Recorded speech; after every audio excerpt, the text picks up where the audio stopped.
So, my name's Ruth and I run Goodreads in Alva, which is a community project around about books. And we aim to be a safe space for people, and it's much, much more than a bookshop. So 7, I guess it's 7, I would have been primary 3, and that was my first experience going into Brownies, into an all-female environment.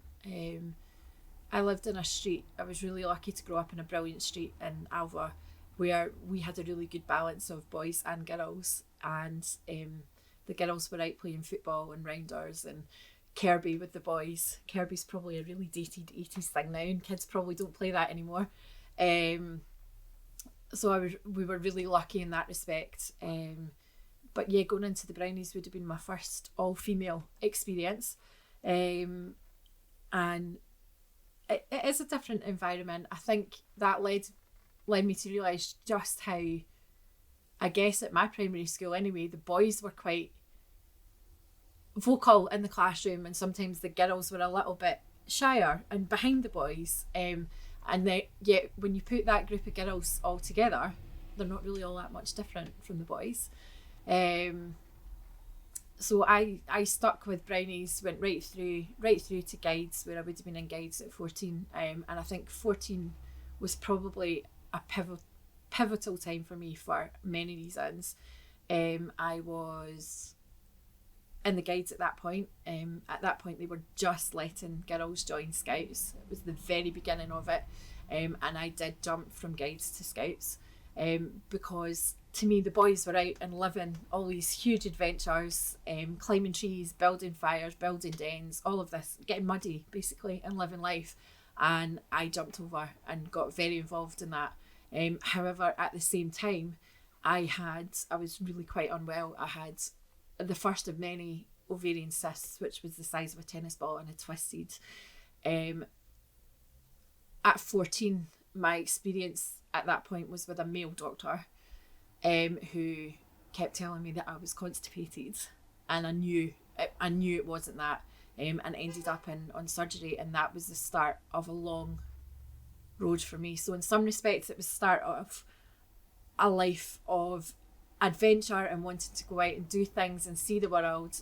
But the flip side of that was I was unwell for a very long time with a whole lot of gynae issues that at that time, I mean, that was the mid-90s, the help probably wasn't what I would hope it would be now.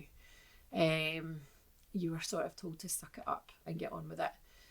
So it was interesting, very interesting. And I guess that takes me up to 21, where I actually got engaged and married at 21. Looking back now, I had helped at Scout Outdoor Centres, so I'd done all that kind of stuff, and I got to a point where I had been in and out of hospital so much. I had been feeling unwell for such a long time. I was working here, I upped and left, and I moved as far as I could go without a passport. I went down to Brighton, and actually in hindsight what I did was I married the man that was my boss, and I'd moved down for the job. And I wonder now, looking back, how much of that was tied in with the gynecological issues, where I was thinking, maybe I'll not be able to have children. I'm still having issues with ovarian cysts and stuff. Maybe I need to do this quickly, otherwise it won't happen. Which is interesting to me now, because I see girls of a similar age thinking the same thing, and I think a lot of that's surrounding a lot of the fear-mongering with the COVID vaccine. So history just kind of repeats itself. But so 21, really pivotal, got married, was far away from home, didn't have any friends, and actually, as a Scottish female on the south coast of England, and marrying the first person that I met down there, that was quite an isolating experience.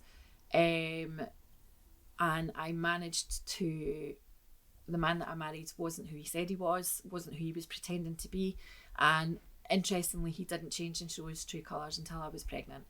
At which point I was sort of a little bit trapped, far away from home. But jumped to 28, which I think is 7 on from 21. And life was completely different. I was still having the same gynae issues. I was still in and out of hospital, but I had built an amazing life for me and my daughter.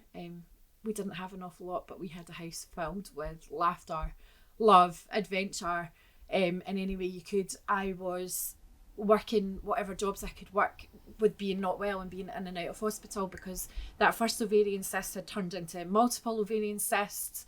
I was in pain an awful lot of the time. I was taking morphine, and every visit to A&E was resulting in me being told that my morphine would just have to be upped, and I would just have to deal with the pain and the painkillers.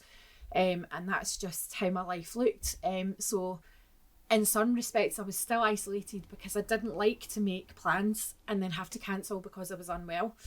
I was putting all of my energy and my good days into looking after my daughter and raising this phenomenal little human being who was my saving grace the whole way through. She was my reason for getting out of bed in the morning and my reason for doing anything, because I wanted this. I wanted her to have this incredible life with no limits. And so much love, so much laughter, many crazy adventures. I was the mum that would get my child out of bed at 11 o'clock at night because there was an aurora coming, and we would go out chasing the aurora. We built nests on trampolines in the garden and lay out all night watching shooting stars. And it's these little things. So although financially I was isolated because I was having to work minimum wage jobs and whatever I could manage to fit in my healthy periods, and sort of emotionally I was cut off because I felt there was still a little bit of stigma around being a younger mum with a child and a single parent. People made assumptions as to why that was. People didn't assume that you were married and it didn't work out. And I guess I wasn't, I didn't feel, worthy's not the right word, but I spent a lot of time apologising at that age for taking up space on the planet. And there was a lot of feeling of people tolerating me rather than wanting to spend time with me. But I think that's been a hangover from constantly battling to be upright, from being in so much pain and feeling so unwell, and constantly just a little bit of feeling unworthy, I suppose, and a little bit of feeling that my daughter was lacking something with not having a dad around. And even though that wasn't my doing and wasn't my choice, I think there was a little bit of that as well, and feeling judged by the outside world. But us as our little pod, our little unit, was just everything. So what's 7 on from 28? We are 35, I suppose. 35. So 35, I would still have been raising my daughter. So same story, different day. Still struggling with my health massively. But seeing this baby just growing up into this awesome, incredible human being. So 5 years ago, well, that would be 7 years ago, so she would have been 13 and just starting high school. And I managed to raise the kid who was a little bit different from all the other kids. She dressed differently, she had a different attitude, she was quite shy but knew her own mind. And watching her going up to high school and just growing up into the person that she was always destined to be was incredible. And actually starting to realise that all of that fight and all of that battle to get her to that point, because it although it was wonderful, it wasn't easy. Starting to see her become just this amazing human being and knowing that it was all worth it, and she wouldn't have been the person she turned into had life gone a different route. She had to learn resilience because, there was days I was doubled up in pain. There was days that other people had to pick her up because I had been taken into hospital, and a resilient little trooper she grew into. And it let her see the whole spectrum of life, I think. And seeing her just so ready to go into the world and to take it on, and you know, she was starting to talk about trips abroad and all of the things I had never really done, mainly due to my health and my circumstance. And she, you know, she went on to go to Costa Rica, help build a school, and just going out and live this life. So 35 was interesting because in some ways I knew that my time of raising, although you're always a mum forever, I knew that it was kind of the beginning of the end of that relationship where we were the club manager's answer to the Gilmore Girls, and she was spreading her wings and starting to fly, which is all I ever wanted. But starting to be aware that that was going to change my life, because my whole life for so many years had been about just my child and raising this little human. Yeah, so actually 35 plus 7 brings me to now, where life is unrecognisable and I never thought I would be where I am now. Touch wood. The health issues are sorted to an extent, and in the case of the gynae issues, where finally I fought hard and I said, you know, I have no quality of life, I'm frightened to make plans to do anything, this can't be all that there is. And a chance encounter with somebody actually, they suggested to me that you can ask to be seen at any hospital, and so I asked for the second opinion, and I started putting that value onto my own life. And I was incredibly lucky in that I had my surgery the Wednesday before lockdown. Had it been the Thursday, the surgery wouldn't have happened because there was no aftercare. And that surgery that they had, they put off and they put off and they put off. I could have had this surgery 15 years ago and had a chance at a different life then. But the decision was taken because of my age. So my surgery put me into a menopause. Basically, they took away both ovaries, they took away tubes, but none of this stuff was working anyway. They'd done tests and none of these things were working. So I think as a female, I knew that I wouldn't be able to have more kids anyway after the first few cysts because of scar tissue. It was scar tissue that was causing a lot of problems.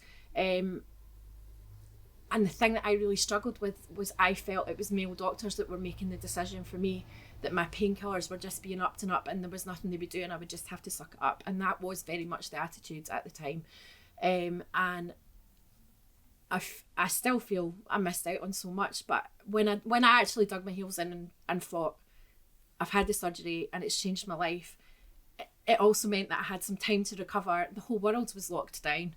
So we decided, my daughter and I sat on our sofa in our house, recovering from this surgery, with her looking after me, that we would take folding bookcases down to the park when restrictions started to lift a little bit, but libraries were still closed, and we would share the books that we had in our house with other people. We would do a book swap, and because at every stage of both mine and my daughter's life, it's books that have got us through.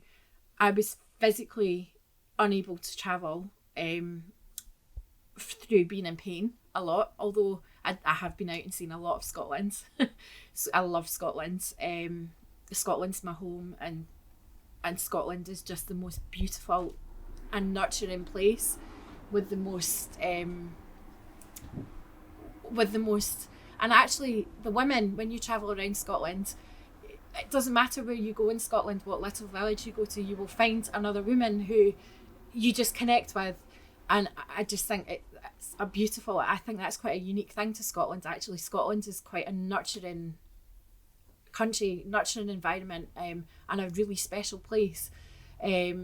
So although I'd seen a lot of Scotland, there was so many things that I wanted to go out and learn and do, and books were always my saving grace. It didn't matter how ill I was, how poor I was, what else was going on in my life.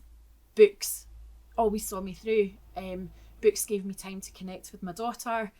We would sit and read together. She would sit and read on her own. I would sit and read on my own.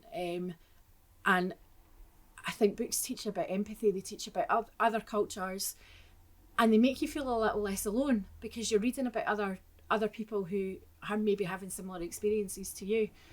And out of us deciding to share that love of books grew this phenomenal shopping project, which is helping so many other people in so many quiet ways. And it has become people's safe place. It has become where people come and they know they can have a conversation. What's said in the walls stays within the walls. If we can help somebody, we will help them ourselves, or we will find a way to help them. And that's from kids right up to grown adults, and it's just become something really special.